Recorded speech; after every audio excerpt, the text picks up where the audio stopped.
네, 학우 여러분 안녕하세요. 저는 남종성 교수입니다. 여러분과 한 학기 동안 신약개론이라는 과목으로 함께 공부하도록 하겠습니다. 우리가 이제 신약개론을 공부하면서 하나님 말씀이 철저하게 무호하다는 입장에서 또 철저하게 하나님이 영감 되신 그런 말씀이라는 그런 입장에서 특별히 보수적인 그런 복음주의 입장에서 신약 개론을 같이 강의하려고 합니다. 신약이 27권으로 되어 있으니까 신약의 저자의 문제, 기록 연대 문제, 기록 장소, 또 기록 목적, 또 공동체 정황, 뭐 이런 내용들을 좀 개론적인 내용들을 우리가 함께 나누도록 그렇게 하겠습니다. 저희가 이제 한 학기 동안에 이제 공부할 내용인데요. 이제 우리가 8주밖에 안 되잖아요. 그렇지만 또 8주 안에 우리가 또 다뤄야 할 내용들을 좀 다루려고 그렇게 노력을 하고 있습니다. 그래서 신약 성경에 대한 기본적 이해, 또 공관복음, 또 요한복음, 또 사도행전, 옥중서신, 목회서신, 공동서신, 요한계시록 이런 부분들을 우리 신약 전반에 대해서 함께 살펴보도록 그렇게 하겠습니다. 자, 오늘은 이제 1-1강이죠. 신약 성경의 본문과 정경화에 대해서 같이 공부하겠습니다. 1-1강의 학습 목표는 이제 신약 성경의 그 원전 비평과 정경화 과정을 공부하면서 신약 성경의 그런 형성 과정을 이해하도록 하는 그런 목표가 있습니다. 그리고 1-1강에서 우리 학습 내용은 신약 원본이 어떻게 만들어지는가, 그리고 또 원전 비평의 중요성과 그 내용, 그리고 신약 성경의 정경화 과정, 이런 부분들을 같이 공부하도록 하겠습니다. 이제 우리 섹션 A에서는 이제 신약 좀 본문에 대해서 같이 공부를 하겠어요. 그래서 신약의 원본, 신약의 언어, 원본의 기록, 또 사본이 만들어지는 과정, 또 원전 비평, 이런 부분들을 같이 공부하도록 하겠습니다. 자, 우리 이제 신약 성경이 있는데, 이제 신약이 그 원본 제일 처음에 쓰여진 원본이 있지 않겠습니까? 그래서 우리가 신약 성경의 그 원본에 대해서 우리가 좀 살펴보겠는데, 모슬렘 교도들이나 또는 몰몬 교도들은 자신의 경전이 이렇게 신으로부터 직접 받았다라고 이렇게 주장을 합니다. 예를 들면 모슬렘 교도들의 경전이 코란이잖아요. 그 원본이 하늘에 있는 알라의 그 보좌 옆에 큰 판이 있는데 거기에 새겨져 있다고 봐요. 그래서 그 판을 천사 가브리엘이 무하마드에게 가져다 주어서 필사하게 한 후에 다시 하늘로 가져갔다, 이렇게 이야기를 합니다. 또 몰몬 교도들도 그 몰몬경을 얘기할 때 뉴욕주의 한 바위 밑에서 어느 농장 소년이 발견했다라고 이렇게 주장을 하는 것이죠. 그러니까 몰몬 교도들이나 모슬렘 교도들이나 자신들의 경전을 신으로부터 직접 받았다라고 이렇게 주장을 하는 것이죠. 그러나 성경은 어떻습니까? 성경은 하나님께서 인간 저자를 고용해서 영감을 주어서 기록하게 하셨다라고 하는 것이죠. 디모데후서 3장 16절에 보면 모든 성경은 하나님의 영감으로 된 것으로서 교훈과 책망과 바르게 함과 의로 교육하기에 유익합니다. 이게 하나님의 영감으로 된 것이에요. 그래서 하나님이 인간의 저자를 고용하셔서 하나님의 영감으로 이 성경을 기록했다라고 하는 것이죠. 성경에는 이중 저작권이 있습니다. 우리 예수 그리스도에게 신성과 인성이 있는 것처럼 이 성경에도 신적인 요소와 또 인간적인 요소가 있다는 것을 우리가 기억을 해야 하겠습니다.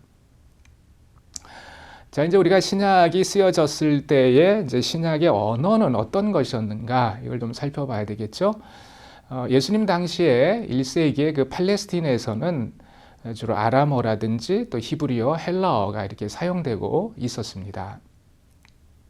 근데 그 팔레스틴에서는 일상적인 그 삶에서 예수님과 제자들이 사용한 언어는 아람어였었죠.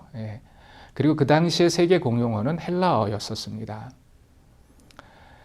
그리고 이제 헬라어도 뭐 고전 헬라어도 있고 코인의 헬라어도 있고 또 몇 종류의 헬라어가 있었습니다만은 그 방언들, 헬라어 안에서도 방언들이 있었습니다만은 성경 헬라어는 이제 코인의 헬라어로 쓰여졌다라고 하는 것이죠. 이게 고전 헬라어 어떤 철학자들이라든지 어떤 지성인들이 사용한 그런 언어가 아니라 이 코이네라는 말은 헬라 말로 common이라는 말인데 그냥 일상적인 언어를 말합니다. 그냥 평범한 대중들이 썼던 시장 언어를 말하는 것이죠. 하나님의 말씀은 이 코이네 언어로 사용되어졌다라고 하는 것입니다. 성경 헬라어의 특징을 좀 보면 그 속에는 히브리 사상이 있습니다.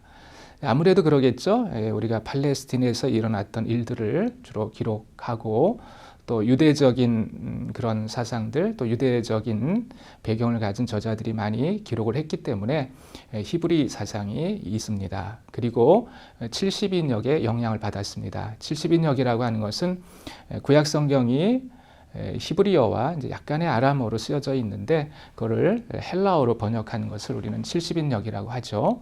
그래서 이 70인역을 영향을 받았습니다. 그리고 아람어의 영향도 받은 것이죠. 그러면 왜 하나님께서 이 성경, 신약 성경이 쓰여질 때 이 코이네 헬라어로 이렇게 쓰셨을까라는 생각을 좀 해볼 수 있겠죠.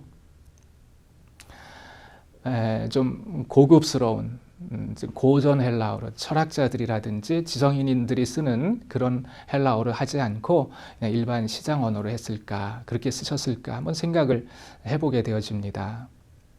근데 예수 그리스도께서 하나님이신 그분이 인간의 몸을 입고 이 땅에 오셨던 것처럼 하나님 말씀도 그냥 가장 평범한 언어로 또 시장 언어로 모든 사람들이 사용할 수 있는 언어로 우리에게 오셨다라고 하는 사실이 얼마나 감사한지 알 수 없습니다. 그래서 신약 성경이 코이네 헬라어로 쓰여졌다는 것을 여러분 꼭 기억하시면 좋겠습니다. 자, 그러면 이제 원본의 기록에 대해서 좀 살펴보겠습니다. 이제 신약 성경이 처음에 기록되어질 때 그 원본의 기록인데요. 지금이야 뭐 종이라든지 펜이라든지 먹이라든지 많이 발달되어져 있고 흔하죠. 그러나 옛날에는 그렇지 않았습니다.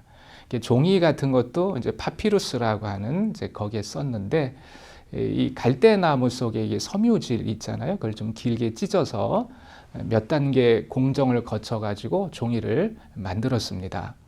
이 양피지라고 하는 건 양의 가죽을 가지고 이제 글을 쓸 수 있도록 만드는 것인데 우리가 예를 들어서 마태복음의 전체를 쓴다고 한다면 우리가 양을 몇 마리를 잡아야 양피지에 글을 기록할 수 있겠습니까? 아마 수십 마리는 잡아야 될 거예요.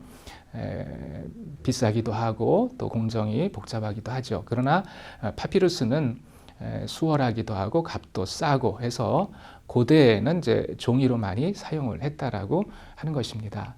그래서 이게 파피루스라고 하는 건 이렇게 호숫가나 강변에서 잘 자라는 갈대과의 나무인데요. 높이가 한 2m 내지 3m 정도 이렇게 자라는 나무입니다. 그걸 가지고 이제 한 30cm에서 40cm 정도로 파피루스 나무를 자르는 것이죠. 그리고 이제 파란색 껍질을 벗기고 하얀 섬유질 있죠. 그 화이트 펄프라고 하는 그것만 남기는 거예요.